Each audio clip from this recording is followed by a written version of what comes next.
স্থানীয় সময় মঙ্গলবার সকাল থেকে লেবাননের দক্ষিণাঞ্চলে একের পর এক বিমান হামলা চালায় ইসরায়েল। লক্ষ্যবস্তু ছিল হিজবুল্লাহ নিয়ন্ত্রিত টেলিভিশন চ্যানেল আল মানারের কার্যালয়। হামলার পরও বিকল্প স্থান থেকে সম্প্রচার চালু রাখা হয়েছে বলে জানা গেছে। একই সঙ্গে ইসরায়েলি বাহিনীর দাবি, বৈরুতে পৃথক হামলায় তারা প্যালেস্টাইনিয়ান ইসলামিক জিহাদের কমান্ডার আদম আদনান আল ওথমানকে হত্যা করেছে। ইসরায়েলের দাবি, তিনি দীর্ঘদিন ধরে হামলার পরিকল্পনা, সদস্য নিয়োগ ও অস্ত্র সংগ্রহের দায়িত্বে ছিলেন। অন্যদিকে হিজবুল্লাহ শীর্ষ গোয়েন্দা প্রধানকে হত্যার দাবি করলেও এ বিষয়ে এখনও কিছু জানায়নি সংগঠনটি।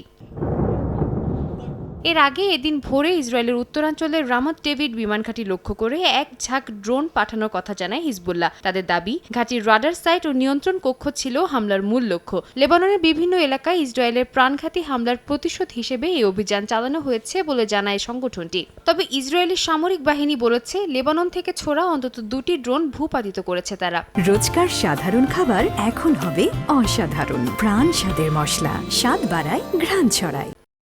এদিকে সামাজিক যোগাযোগ মাধ্যম এক্সে দেয়া পোস্টে ইসরায়েলি সেনাবাহিনীর আরবি মুখপাত্র আভিচি আদ্রে লেবাননের দক্ষিণাঞ্চলের অন্তত 59টি এলাকার বাসিন্দাদের অবিলম্বে সরে যাওয়ার নির্দেশ দেন। তার দাবি, এসব এলাকায় হিজবুল্লাহর কার্যক্রম চলছে। লেবাননের প্রধানমন্ত্রী নওয়াজ সালাম জরুরি বৈঠক ডেকে হিজবুল্লাহর সামরিক কর্মকাণ্ড নিষিদ্ধ ঘোষণা করেছেন এবং অস্ত্র সমর্পণের আহ্বান জানিয়েছেন।